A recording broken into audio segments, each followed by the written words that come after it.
사랑하는 믿음의 가족 여러분, 안녕하십니까?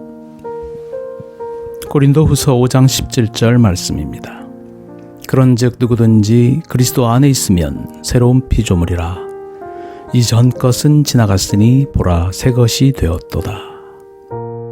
사형수 샘 테니힐의 이야기는 하나님의 말씀의 능력이 인간의 생애를 완전히 바꿔놓은 극적인 예증입니다.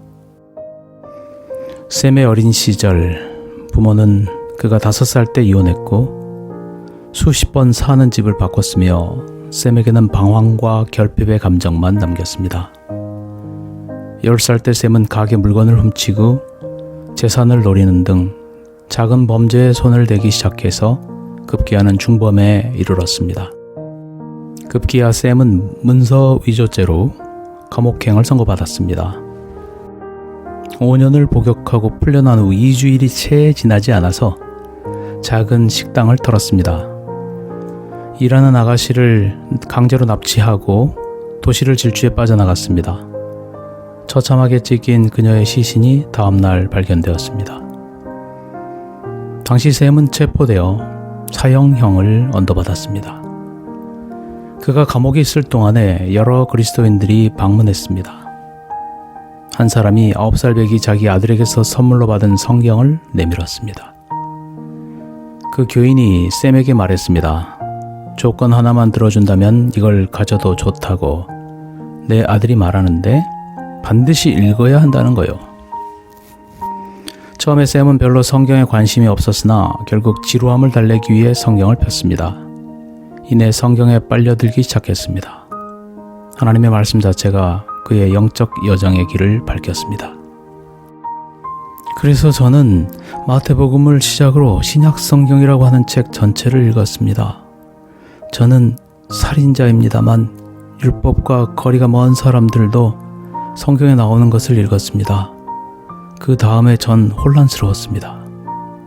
저는 하나님께서 거저주시는 마음의 평강을 원했습니다만 어떻게 그분께 말씀 올릴 수 있는지요? 여러분이 기도드릴 때 그분께서 정말로 들으실 수 있을까요? 그리고 그분의 말씀을 결코 듣지 않는 사람에게도 하나님은 응답하시는가요? 그래서 저는 기도를 시도했습니다. 제 기도는 결국 감방을 나가지 못했습니다. 저는 도움을 청하는 기도를 드렸습니다만 양손으로는 세상을 붙잡고 있었습니다. 저는 한 번 더 노력하기로 결정했습니다. 3일 동안 이 지구상에서 저보다 더 비참한 영혼은 없었습니다. 저는 무릎을 꿇고 제가 생각나는 모든 잘못을 진심으로 고백했으며 제발 저를 도와달라고 하나님께 간청했습니다.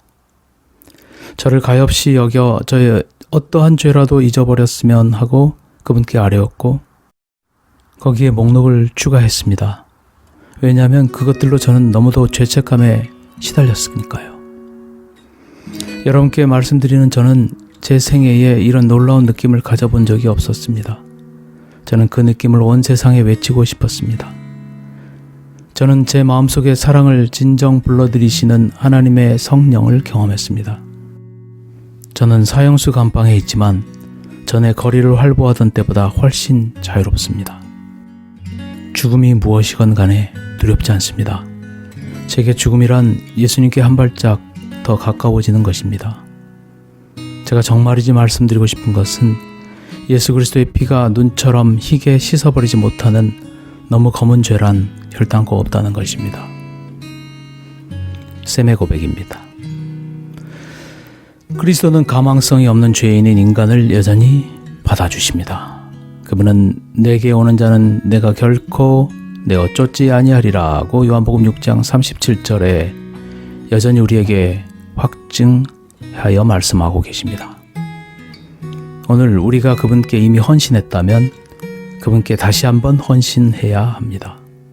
아직 헌신하지 못했다면 오늘 헌신해야 합니다. 그분의 팔은 우리를 향해 널리 펼쳐 있습니다.